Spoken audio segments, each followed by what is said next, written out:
and hand you down to pitchside LFC TV's Peter McDowell. Thank you, George. Good evening, everybody.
Whoa, we're back. We're back. This is Solo P1.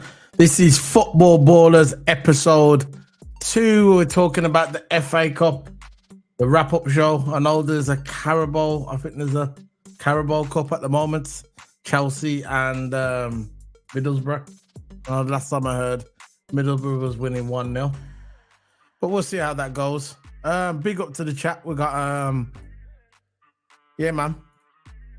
Big up to Luca AFC. How you doing, bro? Big up. Hopefully, us guys can do another show together soon. Just let me know. Just DM me on Twitter. So, I'm going to bring in my co-Q's, my partner in crime. I'll bring him in. He's already dropping links on the WhatsApp group. Dropping links, you know. Man's just dropping links on the chat. Rago. All I can hear on my WhatsApp is ba-ding, ba-ding, just dropping links. So, Toto's dropping links everywhere, man. So, I'm going to bring in my co-Q's, my partner in crime, Toto. Abba! Yeah, big up. Yeah, Man. just dropping links everywhere. All I can hear, right? And on my WhatsApp, it just going, ding, ding, just dropping links. So you go ahead and talk. Tell me what you've been up to. Tell me what you think of the FA Cup, and I'll go through the draw in a minute because I need to put my links on WhatsApp as well. So go for it. Yeah, no, big up people. Thanks for everyone joining. Big up to Luke SC joining as well. Tuning to your live, man. It was really good live. But how I'm feeling well.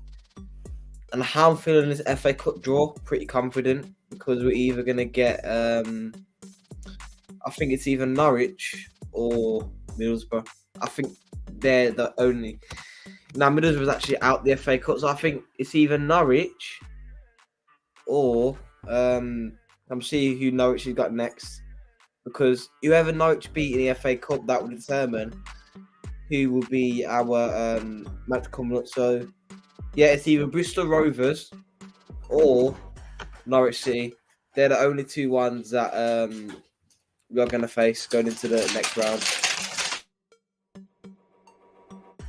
Continue, don't worry. So basically, yeah, we're gonna get through the draw in a minute. Yeah, we just want to talk about what's been going on with Liverpool. We'll get to the draw in a minute. Liverpool FC, we've been on a good run lately. For me, we've been undefeated this year and last year. Well, this year's just started, but overall for me, we've been undefeated. We didn't get beat at Tottenham, in my opinion. That was a referee's error, which he already said already. It's already out there in the press, in the domain. It was a human error. So for me, Liverpool's undefeated. And I think this is going really under the radar, if you ask me. A lot of people said, "Oh, Liverpool haven't got the best defense." We've had the best defense this season so far. I think we've conceded the least goals as well. If I'm wrong about that, put that in the comment section or put it in the chat. I'm sure we've conceded the least goals. We haven't been beaten. So our defense is holding up quite well. A lot of people are going to probably come out and say, "Oh, yeah, that's because of Alisson." Yeah, to an extent, it is because of Alisson, but it's also because of VVD. Last season, everybody thought he fell off. He did fall off.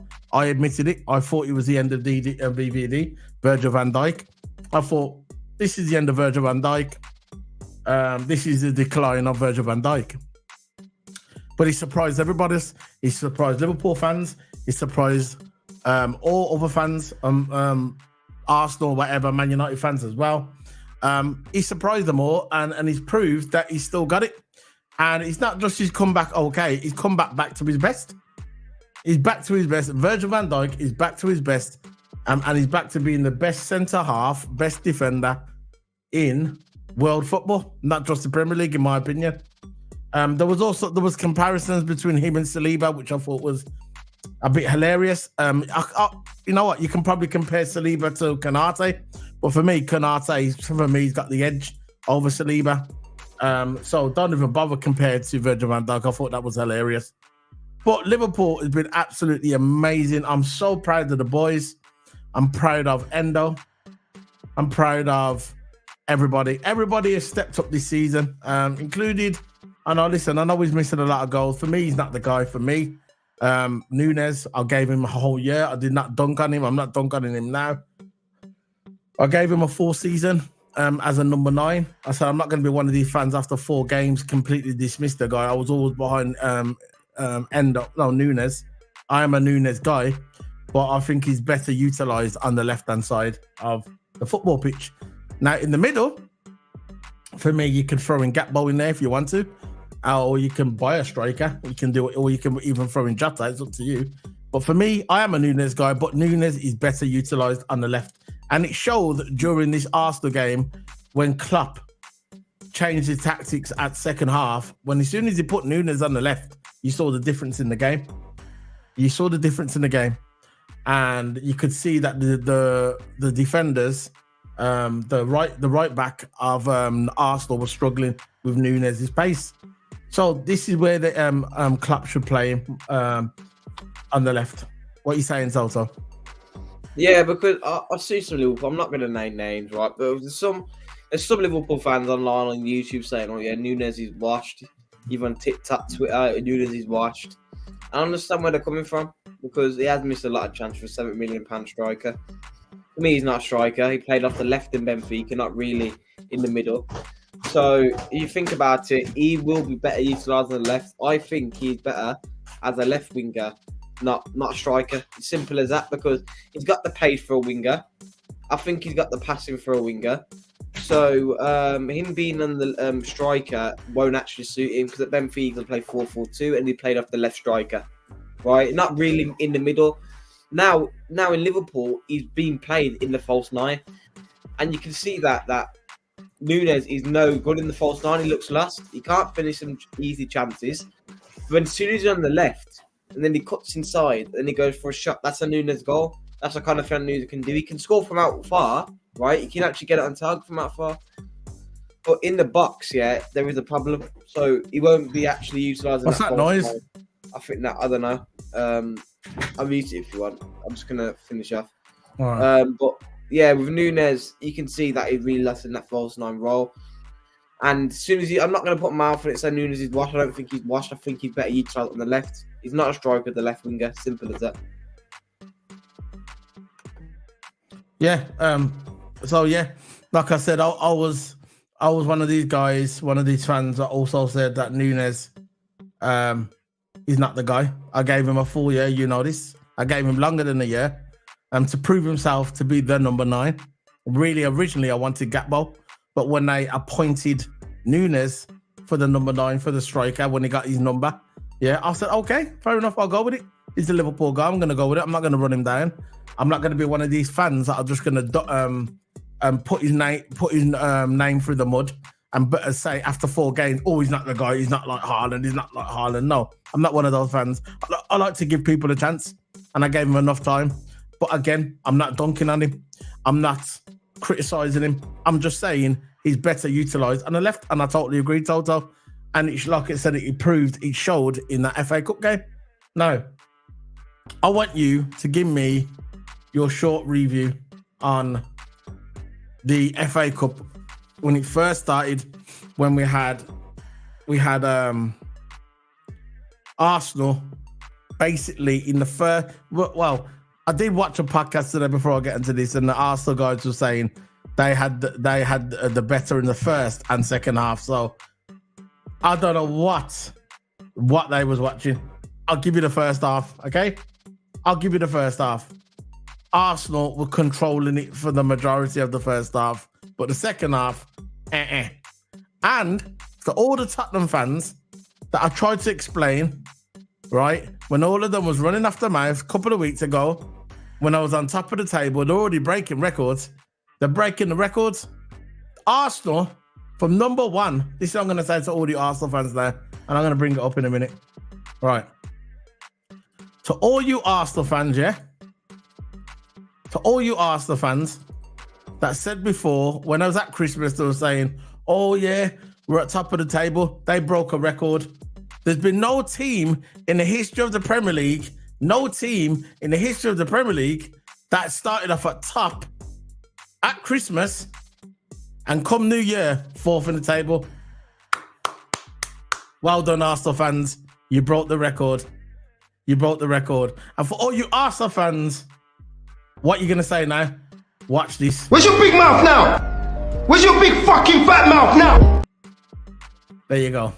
So, big up. Let's talk about it. Now, I want to... That's all it is, man. It's very simple, Arsenal fans. Very simple. Where's your big mouth now? Where's your big fucking fat mouth now? There you go. So, Toto Hammer, give me your short analysis, your review on this, and then we can start talking about the FA Cup, the other games, and we can also start talking about our future potential opponents. Go. Can't hear you, mute, bro. I think how we played against Arsenal, I think it's simply enough. They should have beat us by more. They should have beat us. They should have down and out. They should have beat us. They didn't beat us, did they? They didn't beat us. Exactly. The reason why they didn't beat us, right, is because they simply didn't finish off their chances. They started a midfielder in the false 9. I wanted Havertz in the false 9, and that didn't work out. He couldn't finish for nothing. And this is all the Arsenal fans saying that he was cooking. He was cooking. But look, he was facing, scored a last-minute winner against Luton, and he scored another goal against a no-mark team. Look who he's facing now. As soon as he faces us, Yeah, different level of competition. I know we didn't really have our main team on there, but we had enough. Right, we didn't have Van Dijk. He had a injury, illness, but we still had. I remember we had Diaz, we had Gakpo, we had all those, right? But the thing is, Arsenal didn't have us in the first half. They had the possession, right, and they simply didn't finish. That was the problem with Arsenal. This is why majority of Arsenal fans want Arsenal to have a new striker. That's what they probably want, because starting Havertz or Eddie Nketiah, I think the only handy one was Nelson. Nelson started on the left. Cedric Nelson started on the left wing for Arsenal. I don't know why Arteta took him off for, but that's the way he rolled in it. Because I don't know why he took Cedric. That was their best player at the front three. And I know.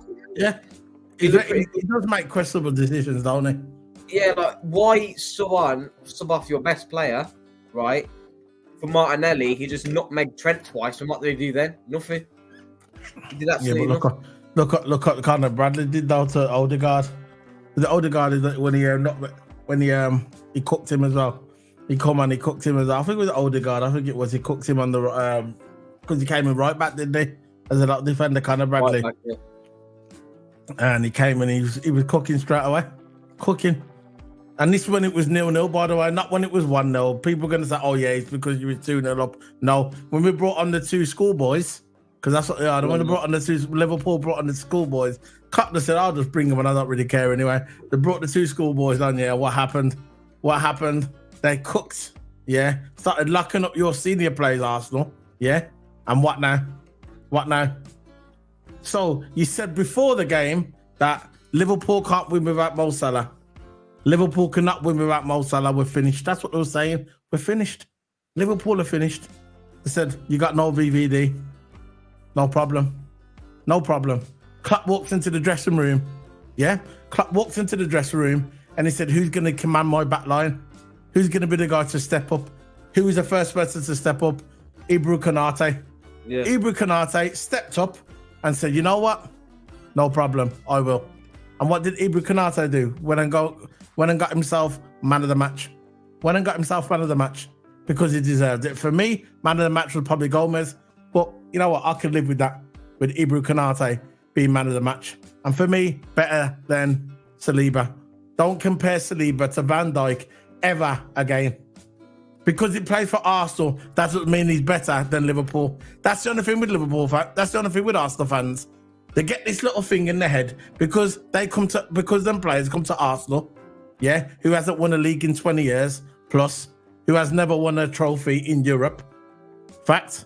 Not criticising, just stating facts. Don't ever talk about my club again and say that, oh yeah, we're the big club and we're the small club. Don't ever disrespect my club again, ever. We are the darlings of Europe. We've won 6 Champions League and the other European trophies out last count. So don't ever talk to me like that ever again. That's all I'm saying. Go ahead, Toto. Yeah, I think that was my rant for TikTok. Go on. I think I've already went through the game, and I think now, of course, it's the FA Cup roundup, but of course, it's the Football Ballers podcast, so we can basically talk about football as well. And I think if you want about our next game against Fulham, EFL Cup, I'll bring that up in a minute. First leg for Fulham, and Fulham is not someone to take lightly, you know. Let's bring up the draw. Because on their good day, Fulham can be a really, really good team. This is the FA Cup draw. Right, this is the FA Cup draw. Let's talk about the other games first. Well, first. Now, the results. These are results here. Let's pause this for a minute. The results of the FA Cup, okay, is, let's bring it up. So the FA Cup was, let's bring this, right. Chelsea, we go back to Birmingham, we don't care about them, man. Birmingham City 1-1, they drawed. They actually draw the game. So the big games one we're talking about now, we've got Arsenal 0, Liverpool 2, Wigan 2, Man United 2. So it's funny how Man United got a nice easy draw. Wolves versus Brentford, Bolton versus Luton. They're yet to come. That's all. We don't know who we're going to play yet. Peterborough versus Leeds. So Peterborough 0, Leeds 3. Shrewsbury 0, Wrexham 1, Luton 0, Bolton 0, Nottingham Forest 2, Blackpool 2. There's a lot of draws, you see. This is what we've got to do. Who have we got to play first? Well, we'll get to that in a minute. Chelsea It's 4. either Bristol Rovers or Yeah. Norwich. Because they've got a So we're gonna replay. go- Yeah. So basically, I'm going to show us our draw. There's our draw now, the main draw. Now, we got Watford versus Southampton. Can you see that, Toto? Yeah, I can see that. So where's that share screen? Yeah, I can see it. I Oh, can no, see it. no, I'm not doing that. I'm just doing this. Okay. I'm So- sorry out. No, I can see it. I got it there. I'm just trying to get it on that other screen so I can move it. So Watford versus Southampton, Blackburn Rovers versus Wrexham, Bournemouth versus Swansea City, West Brom Albion versus Brentford or Wolverhampton Wanderers. That's the replay. West Ham United versus Bristol City or Nottingham Forest versus Blackpool, Leicester versus Hull City or Birmingham City, Sheffield Wednesday versus Coventry City, Chelsea versus Aston Villa. That's going to be a very tasty game. Ipswich versus Maidstone United, Liverpool versus Norwich City or Bristol Rovers, Tottenham versus Man City or another tasty game, Leeds versus Plymouth, Crystal Palace versus Everton or Luton Town or Bolton Wanderers, Newport County or Ulster, I can't spell that, Eastleigh versus Man United. So again, Man United getting an easy draw. Man United getting through these nice and cool, man. Sheffield United versus Brighton and Fulham versus Newcastle. So again, Man United escaping, getting a nice easy draw. But it is what it is. What do you think of Liverpool's chances in the next round? Is that a rhetorical question? Well, I know. I don't know don't yet. really, I'm not going to I don't underestimate really- no one. I don't really want to put my mouth on it. I don't. I'm really not wanna- underestimating anyone. because them teams have nothing to lose. Them low division teams, they don't care where they finish up. They're just going to play their best on the day. So I know it's Norwich and Bristol Rovers, but I think Bristol Rovers and Norwich are both in the same division. They're both in the EFL Championship. So that's, of course, the one everyone knows. One of the Premier League was pointing at the obvious now. But yeah, I think my thoughts going into this game, I'm going to be really, really confident going into this game. I'm not saying I'm not underestimating them. I'm just saying I'm going in there confident because it's either Norwich City or Bristol Rovers, and we should get through. We should get through with our quality. And I know we won't really have our players back the majority of the time, but we have got good enough players to get through Norwich and Bristol City. So I'm going in pretty confident. But look, Norwich City or Bristol Rovers can turn it around in a day. So let's see what happens. Yeah, good. Anything can happen. And it is what it is. So, Liverpool, we're in a good place at the moment. Like I said at the beginning of the video, I'm not sure if you caught it, also. We're undefeated. Apart from that Tottenham game, where for me we won that game, or it was a draw at least. But we got robbed by the referee when they said it was offside and it wasn't. And he said the next day was a human error. So in my opinion, we're undefeated. Like I said, people always talk about our defense. I think we've got the best defense record this season. I think we've let in the least goals. If you can check that out on your computer, you can check. I think Liverpool have conceded the least goals in the Premier League 2023/24 season, and I'm proud of that because at the beginning of the season, I had doubts about our defense. I had doubts, especially after last season, the way we fell off. I thought, look, we need to get a DM. We need to get this. We brought in Endo. I high hope for Endo. I never ran Endo down. You can go and watch all my videos previous when I talked about Endo signing for we've got Liverpool. the less goals conceded. We're 20th place. We've got the least goals conceded in the Premier 18. League. How much? 18 goals conceded. 18 goals. 18 goals conceded in the Premier League. 18 goals. Now, at the beginning of the season, if you would have told me that about we were going to concede 18 goals, I would have went, yeah, right. I would have laughed, literally laughed on stream But I'm gonna go back to the Endo thing. When we signed Endo, I said to Endo, I made a video, not Endo, wish I met him, but I said about Endo, give Endo a chance. Give Endo a chance. People said, oh yeah, but he costs 12, 15 million. He can't be that good. I said, listen, Klopp's not stupid. Give Endo a chance. I said, we need to play Endo. I was getting frustrated because Klopp wasn't playing him, but I understood why. Because at the end of the day, Klopp sees in training that what's something we don't see. We don't see Endo in training. Klopp sees him in training, so we've got to trust the process. But I was just getting frustrated because he was playing him in the Europa League and he was playing good, and he actually scored in the Europa League. But again, he wasn't playing in the Prem. But I get it. The Premier League is a lot more physical than the Europa League. I get it. It's the toughest league in the world. I get it. But finally, when McAllister got injured, Endo got his shot, came in, and now he's cooking. Now he's getting respect off the rival fans as well. That's when you know he's cooking. If the rival fans are bigging up Endo, big up to Endo every time. So that's all I can say about that, man. Big up to Endo.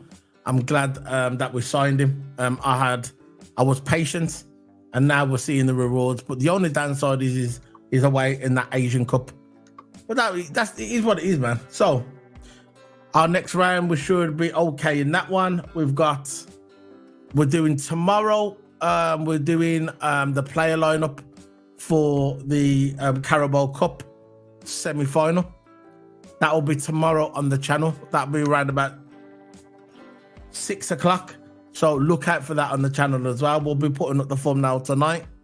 Total Hammer, have you got anything coming up, bro? Or have you got anything left to say on the Footballers Baller Show episode 2? Yeah, I think, of course, on my channel there's going to be more pre-recorded videos coming up about Formula One, football, because there's a lot of transfer news, and there's a lot of Formula One news coming up as well. So there's going to be more pre-recorded videos. I might start streaming again on Twitch. I don't know when that's going to happen, but it's going to happen because I'm starting to get back into my simulator more. I need to stream my simulator more on Twitch. And yeah, there's more pre-recorded videos, more lives. Just make sure you hit the subscribe and like button. It's really important. Like button more importantly, because if I get 100 views, if I get 1k views but only 2 likes, I feel like we've done all the work for absolutely nothing. So to support both of us, just hit the like button so you show your appreciation to the channel. Gets the video out there more on the algorithm. So yeah, that'd be more appreciated. That's all I got to say. I'm sorry guys, it was a short video today. I think it was about 34 minutes. But we really want to just go over the FA Cup because it's what we're doing, a Football Baller Show. If you watched us before, we used to do the wrap-up show of the Premier League, wrap-up show of the Cup games. But what we're going to do when we do any wrap-up shows, it's going to be in a Footballers Baller Show. So we can talk about FA Cup and other topics as well. Or if the Premier League game's on and the Premier League finishes on the weekend, when we do the Premier League wrap-up, it'll be a Footballers Baller Show. But look out for that on our channel, man. Look out for them. So we've got some audio podcasts coming as well. All links are going to be in the description below. Look, click on the link tree and you'll see the link tree, and I'll open up our social medias and you'll see my podcast on there. I've got Flaming Tarmac coming soon, and that will be on audio podcast soon, and I'll be putting that out there. So look out for that, man. So big up to everybody. I'm going to go watch the rest of that FA Cup game. It's probably going to finish in a minute. Let me just check it. Well, the Carabao Cup. What's the score? Do you know what the score is? 1-0 to Middlesbrough. It's still on now, yeah? Yeah, it's 20 minutes to go. Well, I'm going to go on WhatsApp now. So big up, guys, to everybody. Big up. And to all you Arsenal fans, which I'm going to be doing a TikTok video and a YouTube video later as well. So check out that. For all you Arsenal fans, yeah, when you start running your gums, yeah, remember, think before you talk. And all I can say to you, man, is... Where's your big mouth now? Where's your big fucking fat mouth now? Big up. See you later, guys. Yeah, big up. Up the Reds. And hand you down to pitchside LFC TV's Peter McDowell. Thank you, George. Good evening, everybody.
where I thought Nunez would be so I thought he would take it on by himself. But he doesn't look for him.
And where I thought Nunez